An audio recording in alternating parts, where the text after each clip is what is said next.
मिश एक खूबसूरत गांव था। उसके चारों ओर ऊंची ऊंची पहाड़ियां थी। पहाड़ी के पीछे एक शेर रहता था। जब भी वह पहाड़ी पर चढ़कर दहाड़ मारता था तो गांव वाले डर के मारे कांपने लगते थे। कड़ाके की ठंड का समय था। सारी दुनिया बर्फ से ढकी हुई थी। शेर बहुत भूखा था। उसने कई दिन से कुछ नहीं खाया था। शिकार के लिए वह नीचे उतरा और गांव में घुस गया। वह शिकार की ताक में घूम रहा था। दूर से उसे एक मकान दिखाई दिया। मकान की खिड़की में से टिमटिमाते दिए की रोशनी बाहर आ रही थी। शेर ने सोचा, यहाँ खाने को कुछ न कुछ जरूर मिल जाएगा। वह खिड़की के नीचे बैठ गया। मकान के अंदर से बच्चे के रोने की आवाज आई।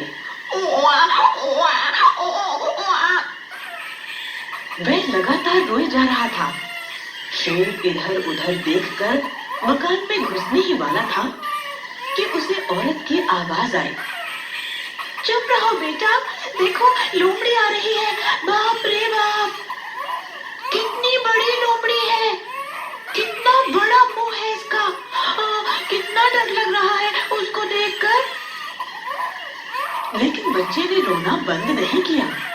माँ ने फिर कहा, वह देखो भालू आ गया। भालू खिड़की के पास बैठा है। बंद करो रोना, नहीं तो भालू अंदर आ जाएगा। लेकिन बच्चे का रोना जारी रहा। उस पर डराने का कोई असर न पड़ा। खिड़की के नीचे बैठा शेर सोच रहा था, अजीब बच्चा है ये, काश मैं उसे देख सकता। यह ना तो लोमड़ी से डरता है न भालू से। उसे जोर की भूख सताने लगी। वह खड़ा हो गया। बच्चा अभी भी रोए जा रहा था। देखो देखो, माँ की आवाज आई। देखो शेर आ गया, शेर। वह रहा खिड़की के नीचे। लेकिन बच्चे का रोना फिर भी बंद नहीं हुआ। यह सुनकर शेर को अचरज हुआ और बच्चे की बहादुरी से उसे डर लगने लगा। शेर ने सोचा, यह कैसे जान गई कि मैं खिड़की के पास खड़ा हूँ? उसने खिड़की के अंदर झांका। बच्चा अभी भी रोए जा रहा था। उसे शेर का नाम सुनकर भी डर नहीं लगा। शेर ने आज तक ऐसा कोई जीव नहीं देखा था जो उससे ना डरता हो। अब उसे चिंता होने लगी। तभी माँ की आवाज फिर सुनाई दी।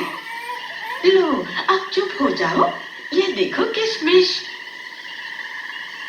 बच्चे ने फौरन रोना बंद कर दिया। बिल्कुल सन्नाटा छा गया। शेर ने सोचा, ये किशमिश कौन है? जरूर बहुत खूंखार होगा। उसी समय कोई भारी चीज धम से उसकी पीठ पर गिरी। शेर ने सोचा, उसकी पीठ पर किशमिश ही कूदा होगा। वह अपनी जान बचाकर वहां से भागा। असल में उसकी पीठ पर एक चोर कूदा था जो उस घर में घोड़ा चुराने आया था। अंधेरे में शेर को घोड़ा समझकर वह उसकी पीठ पर कूदा था। उसकी तो जान ही निकल गई जब उसे पता चला कि वह शेर की पीठ पर सवार है, घोड़े की नहीं। शेर बहुत तेजी से पहाड़ी की ओर दौड़ा जिससे किशमिश नीचे गिर पड़े। लेकिन चोर ने भी उसे कसकर पकड़ रखा था। वह जानता था कि अगर वह नीचे गिरा तो शेर उसे जिंदा नहीं छोड़ेगा। शेर को अपनी जान का डर था और चोर को अपनी जान का।